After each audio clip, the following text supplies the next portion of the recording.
আজকে বানাবো হচ্ছে কলার মোচড়ার বড়া। এই যে কলার মোচড়া কেটে সিদ্ধ করে নেওয়া হয়েছে, এখানে পেঁয়াজ আদা রসুন পেস্ট করে দেওয়া হয়েছে, সাথে আছে ডাল সরিষা, 2 রকমের ডাল, সব রকমের পেস্ট করে একসাথে মাখিয়ে নেওয়া হবে।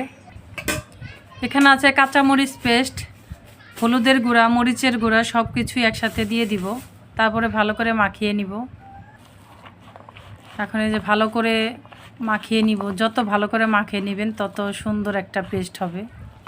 কর্নফ্লাওয়ার একটু বাইন্ডিং হওয়ার জন্য বেসন দিয়ে দিলাম, সাথে আপনারা একটু কর্নফ্লাওয়ারও দিতে পারেন, আমরা বেসন দিয়ে দিচ্ছি। ভালো করে মাখিয়ে নিতে হবে, তাহলে সুন্দর করে ভাজা যাবে। যাই হোক, প্যান বসিয়ে দিয়েছি, গরম হয়ে গিয়েছে। এখন এই যে গোল গোল করে দিয়ে দিব, তাহলে হয়ে যাবে মোচড়ার বড়া। কে কে মোচড়ার বড়া খেয়েছেন অবশ্যই কমেন্টে জানাবেন।